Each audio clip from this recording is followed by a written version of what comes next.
이 시간 저에게 주신 하나님 말씀은 요한복음 8장 12절의 말씀입니다. 신약성경 158쪽입니다.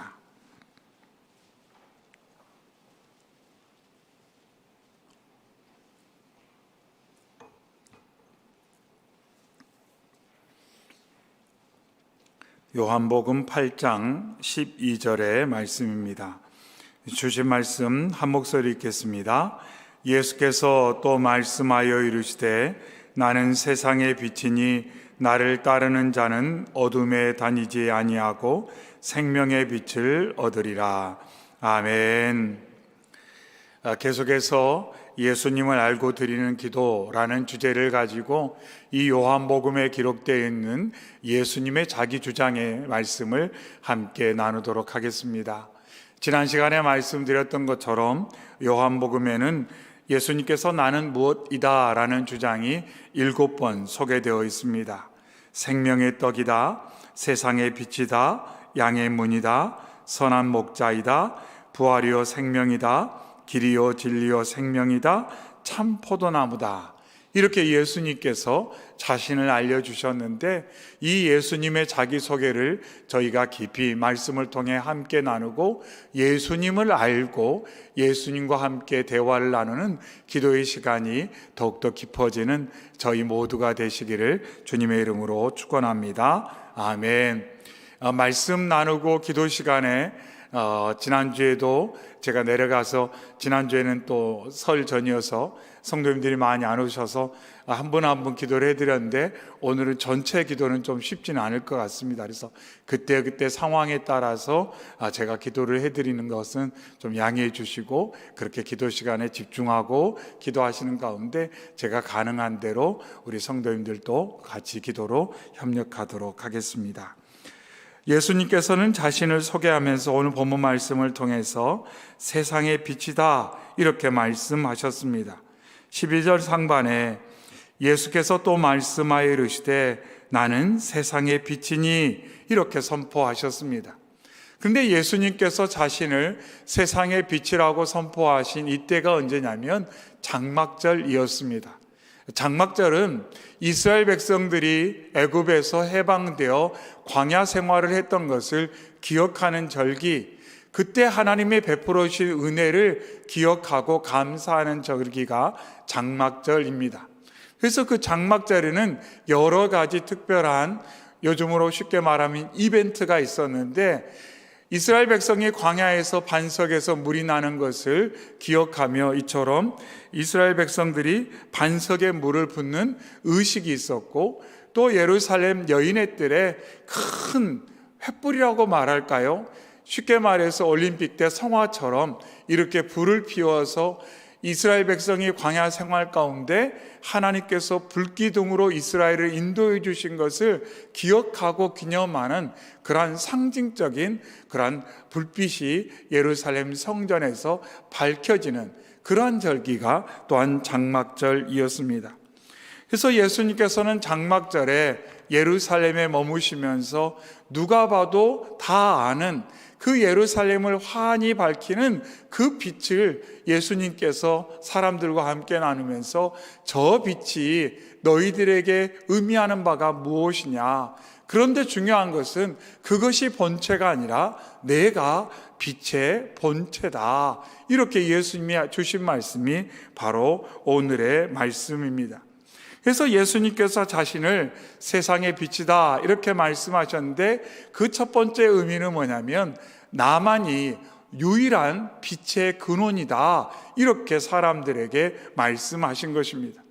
세상에 반짝반짝하는 것이 많이 있지만 그 많은 것들이 너희에게 빛이 아니라 빛은 유일하게 나다 이렇게 예수님께서 사람들에게 말씀을 하고 계시다는 것입니다. 그러면서 자신을 유일한 세상의 빛이라고 말씀하시면서 무엇에 대해서 또한 강조하냐면 바로 빛과 어둠에 대해서 말씀을 하셨습니다. 그래서 12절 하반에 있는 것처럼 어둠에 다니지 아니하고 이렇게 말씀합니다. 결국 어둠의 문제를 해결할 수 있는 유일한 길은 세상의 빛이신 예수님을 알고 예수님을 따르는 것만으로 가능하다, 이렇게 말씀하셨습니다. 사람은 어둠의 문제를 해결할 수가 없습니다.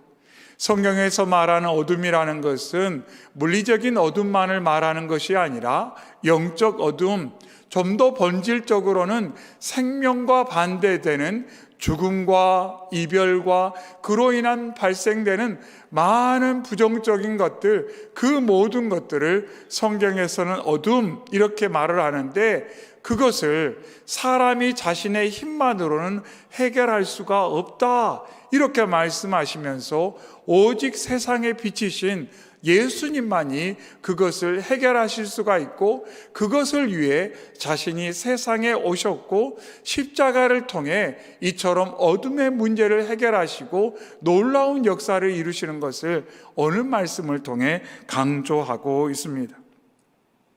사도 요한도 요한 1서 1장에 하나님은 빛이시라 그에게는 어둠이 조금도 없다, 이렇게 말씀하고 있습니다. 그래서 예수님, 하나님은 빛으로 충만하시고 그와 함께하는 모든 존재들은 빛을 경험하고 어둠이 없는 상태를 경험하게 된다, 이렇게 말씀을 통해서 강조를 하고 있습니다. 우리는 여기서 질문하는 것은 정말 내가 빛을 소망하며 살고 있는가 하는 것입니다. 나는 정말 빛을 소망하는가? 아니면 혹시 어둠을 여전히 즐기는 마음은 없는가? 어둠을 편하게 생각하는 것은 없는가? 하는 것을 우리는 스스로 질문해 볼 필요가 있습니다. 어떨 때 어둠이 편리하게 느껴질 수가 있습니다. 언젠가 말씀드렸죠. 요즘은 그런 만화를 보기도 쉽지 않은데, 옛날에 사단 만화가 있었어요. 신문에 갔다 보면. 근데 그 외국 신문에도 그런 사단 만화가 있었는데, 스누피라는 만화가 있었어요. 어느 날 집에 스누피가 집에 들어가 보니까 집이 너무 어지러져 있는 거예요. 자, 어떻게 해결할까요? 가장 쉬운 방법은 불을 끄는 거예요. 불을 딱 껐더니 다 어두워지니까 집이 지저분한지 깨끗한지 모르고 그냥 잠을 자는 겁니다. 근데 참 많은 메시지를 주었던 것 같아요. 불을 꺼버리면 어떨 때 참 편해요. 지저분한지 깨끗한지 알 수 없어요. 모든 것이 감춰진 것 같아요. 하지만 변화된 것은 아무것도, 해결된 것은 아무것도 없다는 것입니다. 그런 방식으로 문제를 해결하려고 해서는 안 된다라고 말씀하시고, 오늘 말씀에서 연이어 강조하는 것은 그런 방식으로는 결코 생명을 얻을 수가 없다, 이렇게 말씀하시며, 생명을 얻기 위해 생명의 빛이신 예수님을 의지해야 되고 예수님께 나와야 되고 예수님을 따라가야 된다, 이렇게 오늘 말씀을 통해 강조하고 있습니다. 그러면서 삶의 순간순간마다 정말 우리는 마음에 불을 꺼버리는 그러한 방법으로 삶을 살고 있는지, 아니면 겸손히 빛이신 주님 앞에 나아가 모든 것이 드러남에도 불구하고 그 길만이 생명의 길이요, 그 길만이 참된 복의 길임을 알고 그 방향으로 나아가고 있는지를 우리는 늘 확인할 필요가 있다, 이렇게 말씀을 하고 있습니다. 그러면서 말씀 가운데 나를 따르는 자는, 이렇게 말씀을 하고 있습니다. 여기서 따른다는 것은 함께 길에 있다라는 거예요. 함께 길에 있다. 정말 너는 빛이신, 세상의 유일한 빛이신 예수님과 함께 하고 있는가? 그것을 오늘 말씀하면서 그럴 때에만 빛을 경험할 수 있고 빛 안에 머물 수 있다, 이렇게 말씀하고 있어요. 여기서 또한 강조하는 것 중에 하나가 뭐냐면, 유대인들에게 1차적으로 이 말씀이 선포되었기 때문에 그들은 자신이 유대인으로 태어났다는 것만으로 해서, 혈통을 근거로 해서 구원에 대한 확신이 있었습니다. 내가 유대인으로 태어났기 때문에 나는 아브라함의 후손이라 구원받아, 이렇게 생각을 했어요. 근데 예수님께서는 뭐라고 말씀하냐면, 너가 정말 구원을 얻기 원한다면, 생명을 얻기 원한다면 혈통이 중요한 것이 아니라 나를 따르는 것이 중요하다, 이렇게 예수님께서 말씀하셨어요. 너희가 정말 생명 얻기를 원한다면, 구원 얻기를 원한다면 너희에게 이 말을 전하는 내가 누구인지를 알아야 하고, 내가 세상의 비침을 너희가 알 때 나를 따르려는 결단과 그러한 매일 삶에 그러한 집중이 있을 때 너희들이 빛 가운데 머물 수가 있다. 이렇게 예수님께서 말씀을 하고 있습니다. 그러면서 너희가 나를 세상의 빛으로 알고 따를 때 너희가 어둠에 다니지 않고 생명의 빛을 누리게 된다. 이렇게 예수님께서 말씀을 하셨습니다. 시편 36편에도 진실로 생명의 원천인 주께 있사오니 주의 빛 안에서 우리가 빛을 보리이다. 이렇게 다윗도 시편에서 고백을 하였습니다. 그래서 믿음의 사람들은 생명의 원천이 주 안에 있고 빛이 충만하신 주님 안에서만 내가 생명을 누릴 수 있다라는 그러한 확신을 가지고 다른 데서 생명을 구하지 않고 빛이신 하나님께, 빛이신 예수님께 나아갔다는 것입니다.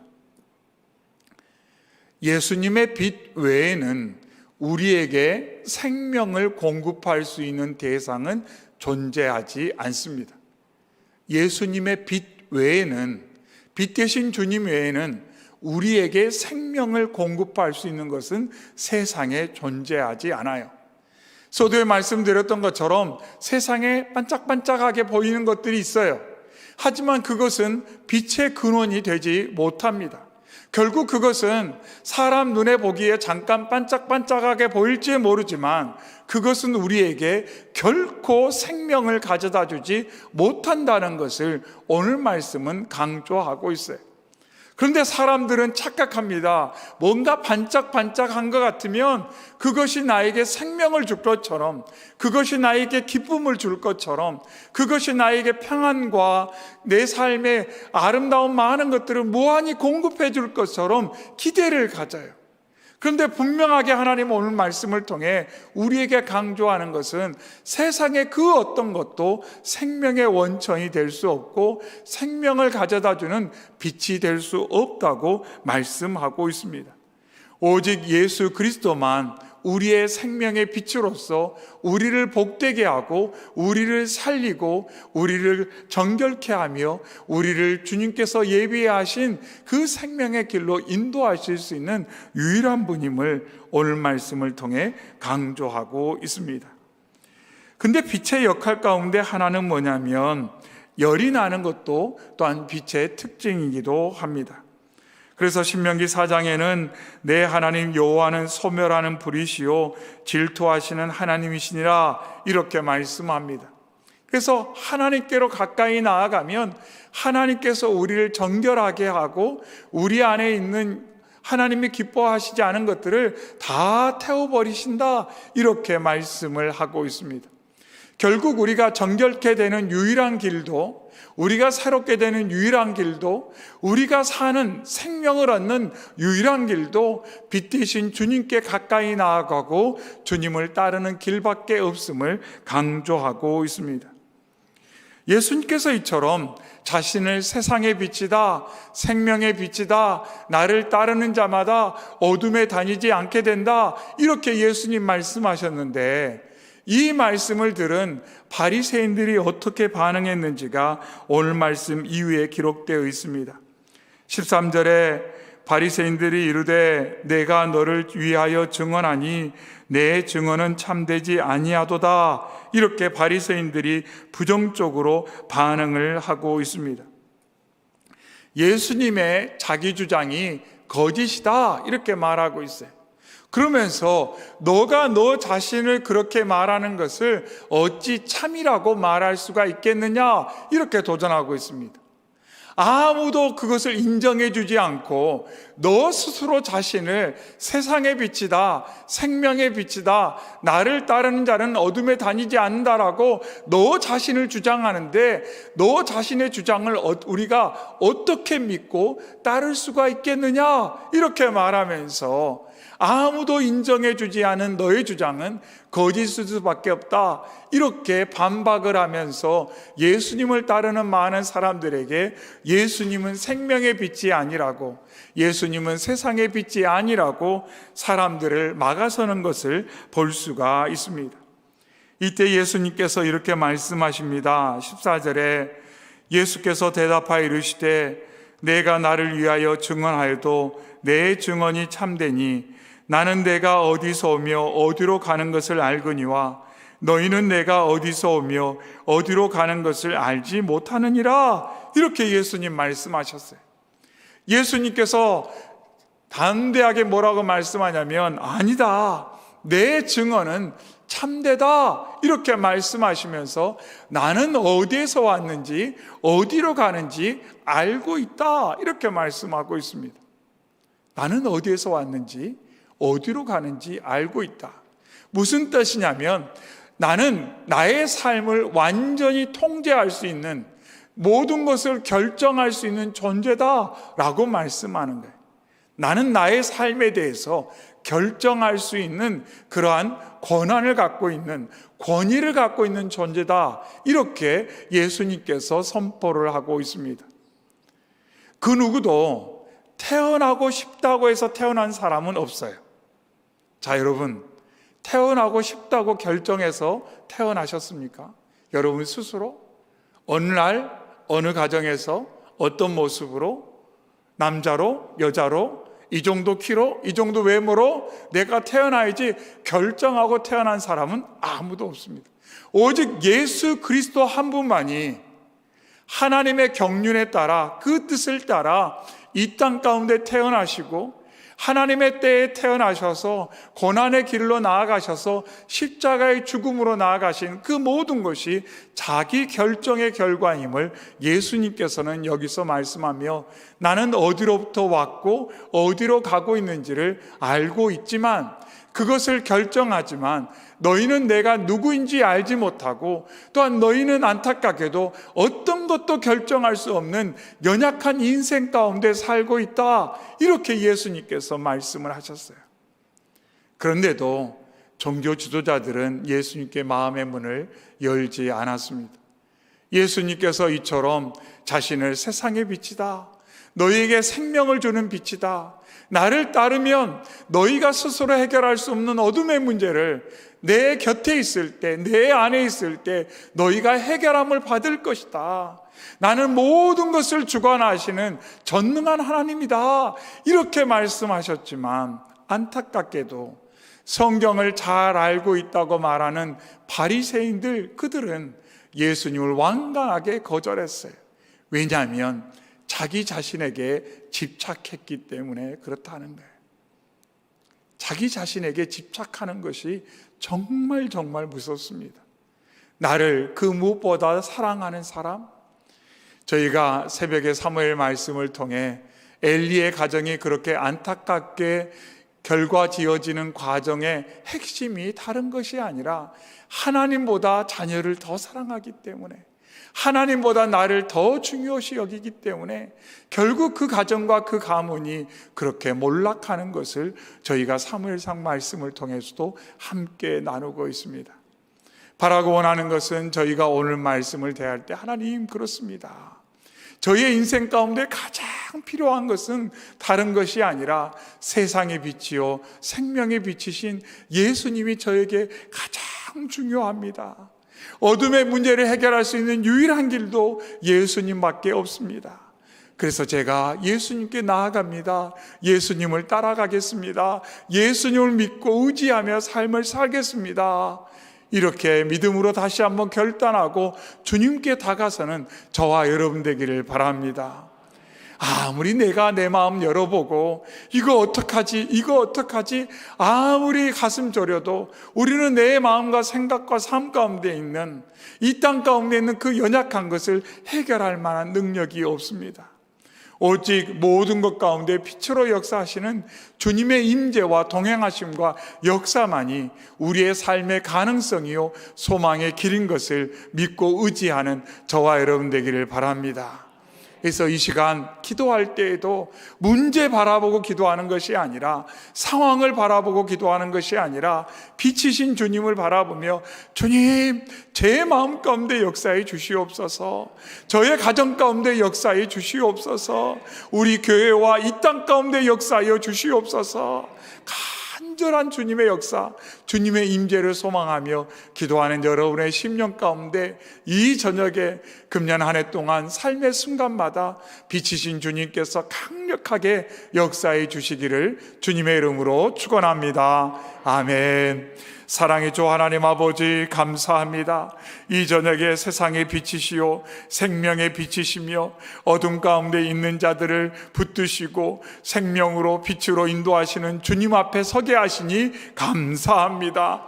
하나님, 이 시간 저희가 시선을 문제와 상황에서 거두어들여 빛이신 주님을 바라보고 나아가오니, 이 시간 주님 만나게 해주시고 주님의 은혜의 손길, 빛의 역사를 경험하는 저희 모두가 되게 하여 주시옵소서. 하나님, 어둠의 문제, 삶의 답답하고 연약한 문제를 해결할 수 없음을 정직하게 인정하며 나아가오니, 하나님, 십자가 붙드는 모든 성도들의 심령 가운데 역사하여 주시옵소서. 주님 바라보고 나아갈 때 저희의 심령에 빛이 충만할 뿐만 아니라 가정과 일터에 몸된 교회 가운데, 세상 가운데 저희를 통해 빛의 역사가 일어날 수 있도록 하나님 축복하여 주시옵소서. 하나님, 혹여 가족 중에 하나님 어둠의 문제 가운데 지쳐있는 이들은 없습니까? 성도들 가운데 하나님 어둠의 문제 가운데 짓눌려 있는 이들은 없습니까? 하나님, 저희들이 그들을 위해 기도할 때 하나님 어둠이 사라지라고 기도하는 것이 아니라 그들이 빛이신 주님을 만날 수 있도록 역사해 주시기를 간절히 기도하는 이 저녁 되게 하여 주시옵소서. 주께서 함께 하심을 감사드리며 예수님의 이름으로 기도하옵나이다. 아멘. 이 시간 주신 말씀 가지고 우리 주여 한번 크게 외치며 빛이신 주님, 생명의 주님 바라보며 우리의 삶의 모든 연약함을 맡겨드리며 기도하겠습니다. 주여!